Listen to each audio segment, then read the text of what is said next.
Hello everybody. Now you have this Sunday you have Cyber Sunday. I was trying to post this a little bit early.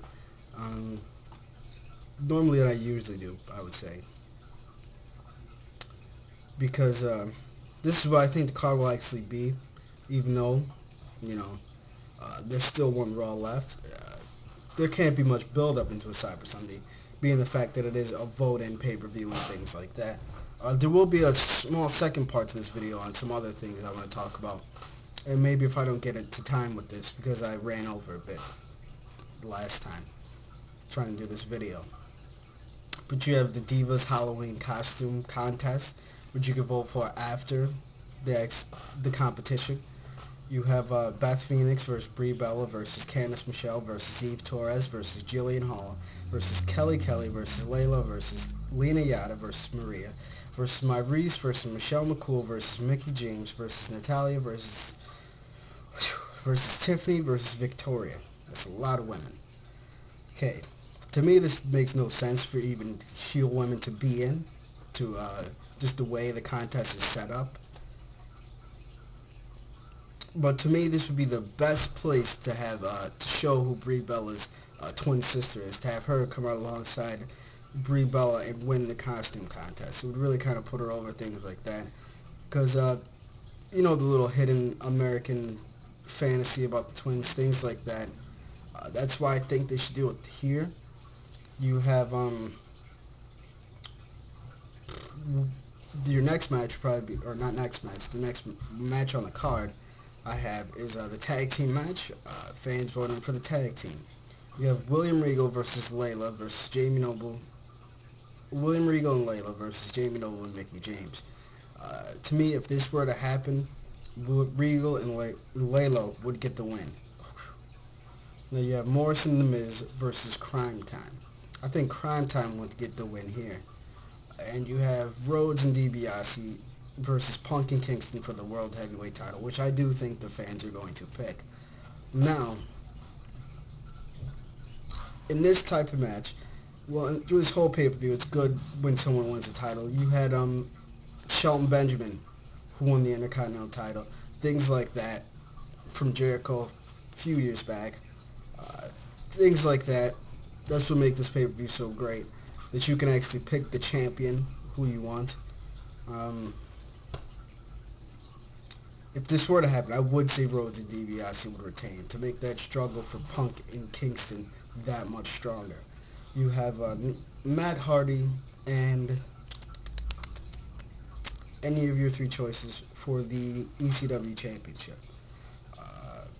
You'd have Mark Henry, Evan Bourne, and Finlay. This is pretty close to the way I book things, except Mark Henry was not in the booking. I actually booked another ECW star in this. But for the WWE's version of this would be, I would say they'd pick Evan Bourne, being that he is probably the most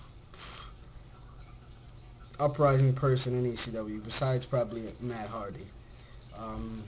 They would not pick Finlay. I don't think they would.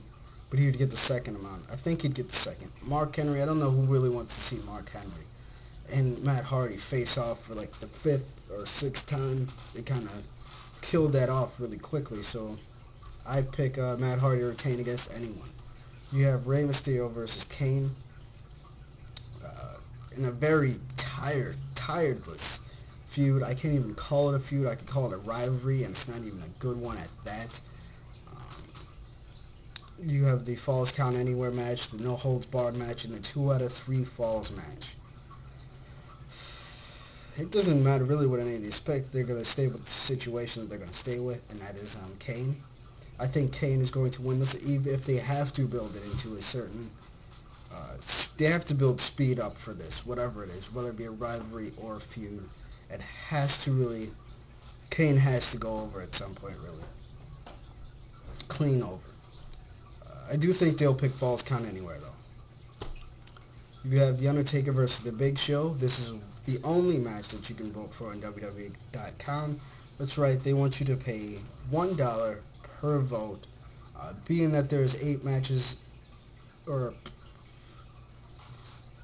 6 matches, you have to actually, all in all, shell out what is it, $41 for this event if you were to get the entire experience, besides being there live. But you have the knockout match, the I Quit match, and the last man standing match. I do think I would like to see a healthy Undertaker versus Big Show in the last man standing match.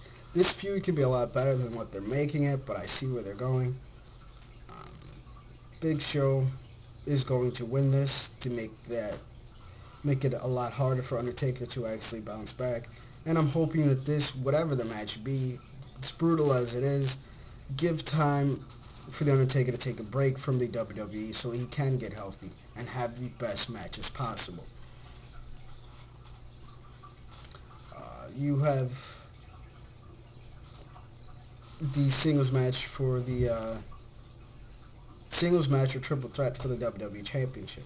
You can vote in Vladimir Kozlov, who they are willing to put the belt on. You have Jeff Hardy, who they are not willing to put the belt on, and both. This comes up with a lot of situations for the WWE. If it was Triple H versus Vladimir Kozlov, Kozlov may win the belt. Now you have Triple H versus Jeff Hardy, and you know Triple H is going to retain. Now you have Vladimir Kozlov and Jeff Hardy versus Triple H. And what this can do is they can make it he gets the pin over Jeff or Vlad gets the pin over Jeff.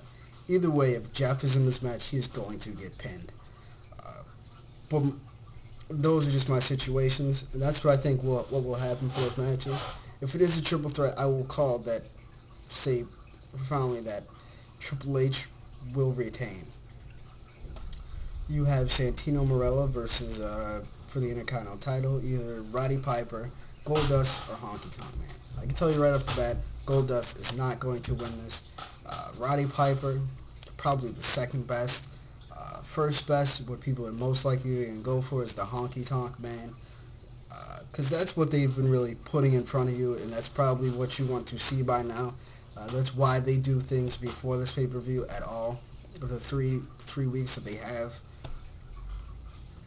going into this, I do say Santino retains, saying he has that much more of the Honky Tonk Man, giving him that much more speed to talk about and do his comedy bit with. Chris Jericho versus Batista, you have for the World Heavyweight title.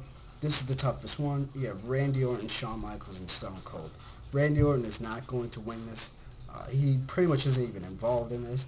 But though I would like to see this, if Randy Orton does go in, I'd hope that Batista would turn a bit heel and get the title. But it wouldn't make sense for him to turn heel at this point, for Randy Orton to even be involved in this match at all. You have Shawn Michaels, who the fans would probably pick. It's a 50-50 vote between Michaels and Austin, depending on how much the fans want to see Austin, which is incredible, being that he's been out for an entire year since doing this referee bit again. I do say Austin will win, and Jericho will retain this, and Austin will stun both. My bad. That's my predictions for this video. So I'll see you later. Bye.